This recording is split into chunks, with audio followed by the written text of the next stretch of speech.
사람의 한계가 어디까지일까요?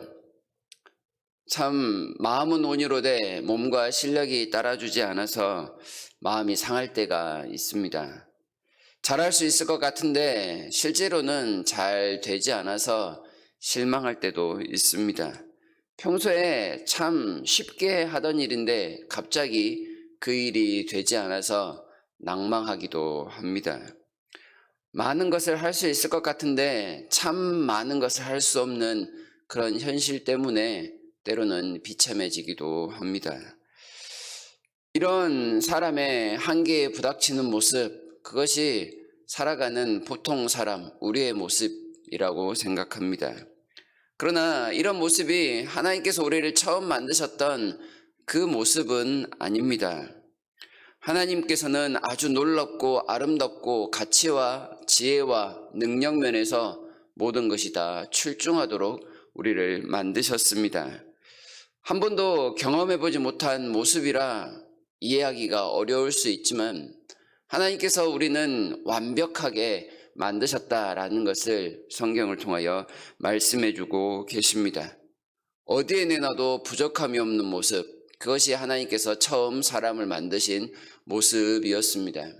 하나님께서 이 사람을 만드실 때 사람은 언제나 보고 있어도 또 보고 싶은, 더 보고 싶은, 늘 가까이 하고 싶은, 늘 함께해서 하나님의 그 모든 것을 나누고 싶은 그런 존재였습니다. 이런 감정이 우리에게 언제쯤 나타날까요? 어린 자녀를 얻었을 때 혹은 손자 손녀를 얻었을 때 그 마음이 아닐까 잠깐 생각을 해보게 됩니다. 하나님은 사람을 만드실 때 매우 특별한 모습을 보이십니다. 하나님께서 만드신 귀중한 재료인 흙을 가지고 그리고 하나님의 손길을 통하여 외형을 만드신 다음에 사람의 코에 하나님의 생기를 불어 넣으셔서 살아있는 생명체로 만드셨다라고 우리에게 가르쳐 주십니다. 그 모습을 가리켜 하나님의 형상을 닮았다 혹은 하나님의 모양을 따랐다라고 우리에게 말씀하십니다. 이것은 다른 말로 해서 하나님께 버금가는 존재입니다. 하나님과 거의 동등하게 만드셨다는 사실입니다. 하나님과 함께 안식하며 하나님께서 만드신 이 창조의 모든 세계를 누릴 수 있는 특권을 가진 존재, 그가 바로 사람입니다. 하나님 편에서는 그는 가장 잘 만들어진 작품이지만 세상 편에서는 사람은 왕이었습니다. 하나님을 대신하는 왕과 같은 존재가 사람입니다. 이 사람으로 하여금 하나님의 그 만드신 목적을 온전히 드러내게 하시려고 명령들을 주십니다. 5가지의 명령을 주고 계시는데요.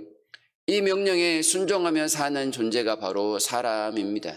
그러나 수동적으로, 기계적으로 명령에만 따라가는 존재는 아닙니다.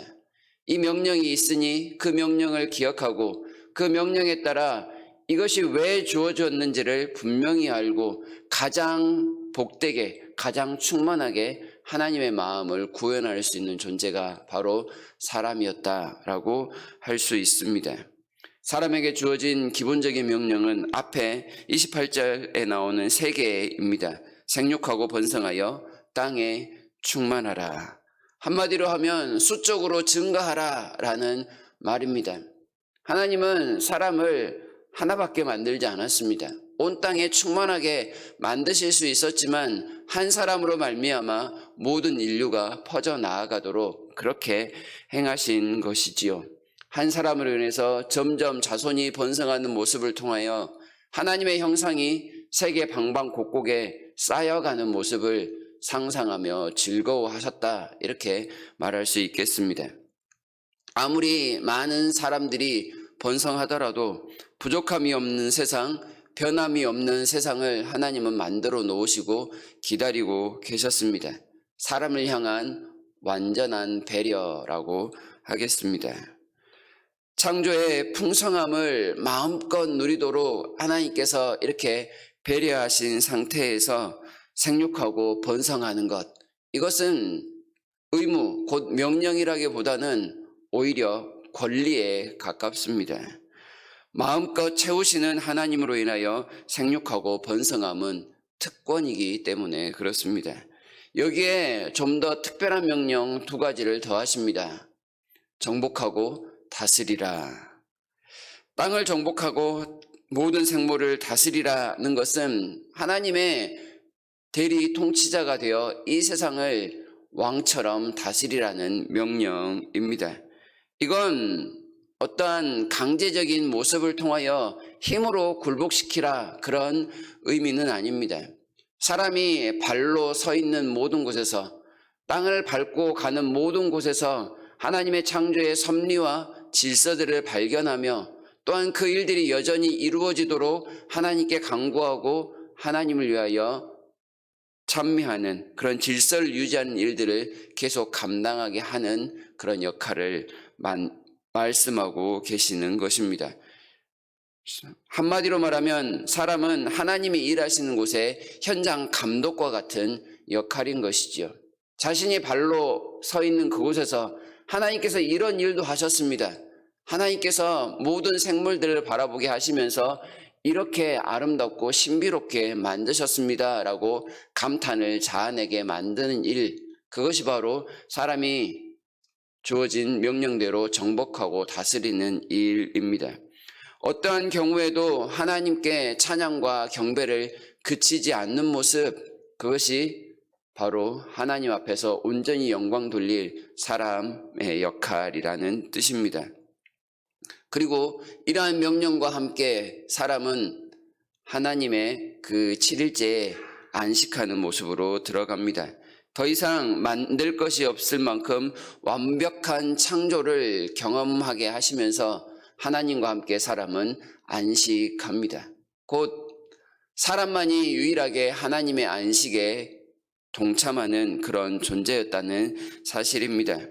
하나님의 마음으로 세상을 보며 하나님의 기쁨을 나눠받아 또한 함께 즐거워하는 사람의 모습입니다. 사람이 스스로 안식하는 것처럼 보이고 또한 그 안식은 하나님께로부터 받은 온전한 하나님의 것이기에 사람과 하나님이 한데 잘 어우러진 모습, 그것이 안식함을 누리는 본질이었습니다. 다시 말해서 결론을 내리자면 첫사람에게 있어서의 그의 한계는 바로 하나님 한 분이셨습니다. 하나님이 하실 수 있는 것을 사람이 다 할 수 있었습니다. 하나님이 하실 수 없는 것은 또한 사람도 하지 않았습니다. 하나님이 자신의 형상을 닮은 사람을 만드는 것을 가장 기뻐하셨던 것처럼 사람 역시도 자신들의 후손을 낳아서 하나님의 영광을 기리는 것을 또한 기뻐해야 할 책임이 있었습니다. 그러나 오늘 살아가는 우리는 앞서 말씀드린 것처럼 이런 사람의 영광스럽고 아름다운 모습을 거의 대부분 잃어버린 채 살아갑니다. 그렇다고 해서 하나님께서 우리에게 주신 명령이 사라졌느냐? 그것은 아닙니다. 하나님께서 끝없는 사랑을 통하여 우리에게 구원이라는 선물을 허락하셨습니다. 우리가 구원받았다라는 사실은 다시금 오늘을 살아가는 우리 역시도 우리의 한계는 하나님께 있습니다 라는 것을 가르쳐 줍니다. 하나님이 하실 수 없는 것, 당연히 구원받은 성도는 하지 않아야 하는 것이고, 구원받은 성도는 하나님이 하실 수 있는 것까지 할 수 있는 그러한 능력을 갖추게 되었다는 것을 알고 살아가는 것입니다. 그 하나님께 받은 명령을 따라 수동적으로가 아니라 능동적으로 하나님의 마음을 헤아리며 최선을 다해서 살아가는 것, 그것이 오늘 구원받은 우리의 모습입니다. 우리가 발로 밟고 서 있는 그 모든 곳이 하나님이 일하시는 현장임을 알고 하나님께서 이런 죄악 가운데에서도 이렇게 또한 역사하시고 도우시고 함께 하시는군요. 그렇게 찬양하는 것, 그것이 바로 오늘을 살아가는 우리의 모습입니다. 여전히 하나님은 우리 안에 함께 하십니다. 첫사람에게 하나님의 생명의 숨으로 함께 하셨던 것처럼 지금은 성령의 충만함으로 하나님의 기운과 하나님의 지혜와 능력을 우리 안에 충만하게 공급하십니다. 하나님께만 집중하게 만드시는 모습인 것이지요. 그리하여 이 어그러진 세상을 하나님의 나라로 바꾸어 갈 수 있도록 끊임없이 함께 하시고 은혜를 베푸시는 하나님의 손길을 기억하며 살아야 합니다. 하나님의 대리 통치자로서의 그 책임, 왕적인 사명을 가지고 살아가는 우리가 오늘도 하나님과 함께 안식하며 예배를 드릴 것입니다. 그 예배 드리는 순간에 더욱더 하나님께 집중하는 모습을 통하여 우리의 받은 사명이 무엇인지를 확인할 수 있기를 바랍니다. 그리고 받은 사명에 따라 세상에 우리를 어떻게 보건 상관하지 아니하고 우리를 만드신 하나님께서 우리를 세상에 왕과 같은 존재로 보내셨음을 기억하고 담대하게 하루하루를 살아가야 하겠습니다. 먼저 예배로 성공하시고 우리의 모든 삶의 현장에서 하나님의 감독자요, 하나님의 대리자요, 하나님의 보내신 왕으로서의 사명을 넉넉히 감당하시는 저와 여러분 모두가 되시기를 진심으로 바랍니다.